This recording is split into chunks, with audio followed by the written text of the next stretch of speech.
morning students. Today we will discuss about that how was indigo cultivated, कि किस तरीके से नील की खेती होती थी।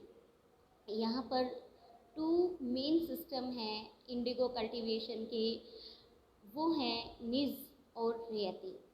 अब इसमें हम बात करेंगे निज कल्टीवेशन की। निज कल्टीवेशन में क्या था कि जो प्लांटर्स होते थे या तो वो अपनी ज़मीन में नील का उत्पादन करते थे या तो वो ज़मीन खरीद लेते थे या फिर जमींदारों की जो ज़मीन होती थी उसको रेंट पे ले लेते थे और उसमें इंडिगो उगा करके और मज़दूरों की मदद से वो नील का उत्पादन करते थे। अब हम देखेंगे कि जो निज कल्टीवेशन था उसमें कौन कौन सी समस्याएं आ रही थी। तो सबसे पहले हम बात करते हैं कि इंडिगो उगाने के लिए फर्टाइल लैंड की ज़रूरत होती है, लेकिन जो भी फर्टाइल इलाके थे वहाँ पर जनसंख्या ज़्यादा थी। दूसरी प्रॉब्लम्स क्या थी कि प्लांटर्स को इंडिगो ग्रो करने के लिए जो बड़े बड़े भूखंड होते थे, कॉम्पैक्ट ब्लॉक्स जो होते थे, उनकी ज़रूरत होती थी, लेकिन इस तरह की ज़मीन यहाँ नहीं मिल सकती थी। दूसरी बात यहाँ पर बताई गई है कि नील उत्पादन के लिए जो काफ़ी सारे जो लेबर की ज़रूरत होती है और जिस टाइम पे इंडिगो की खेती होती थी उस टाइम पे जो मज़दूर होते थे वो राइस कल्टीवेशन में बिज़ी होते थे, तो लेबर उस टाइम पे मिलना मुश्किल होता था।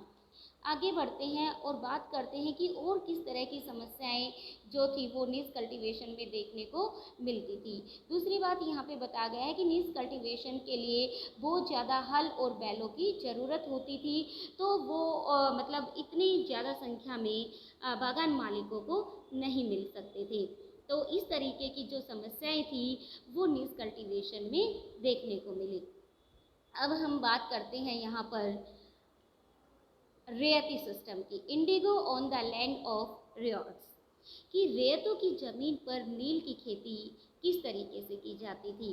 तो यहाँ पर बताया गया है कि under the ryoti system the planters force the ryots to sign a contract and agreement सट्टा।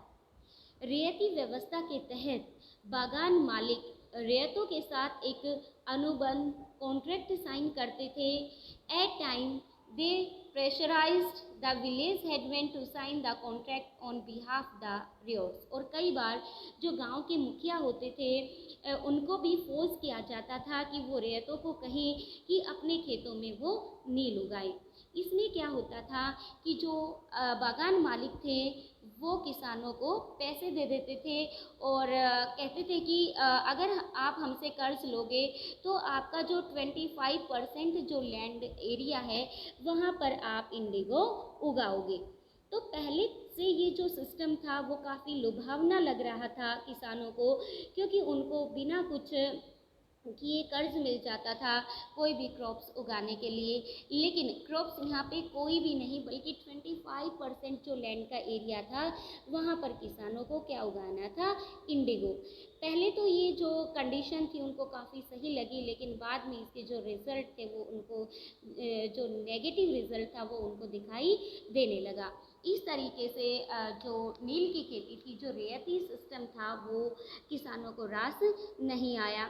दूसरी बात क्या थी कि यहाँ पर जो नील जहाँ पर उगाया जाता था, जिस भी ज़मीन के ऊपर नील उगाया जाता था वहाँ पर जो नील की जड़ें इतनी गहरी होती थी कि एक बार जब हम नील की खेती कर लेते थे तो वहाँ पर जो नील के साथ परेशानी ये थी कि जो जड़ें थी वो बहुत गहरी होती थी और मिट्टी की सारी ताकत को खींच लेती थी।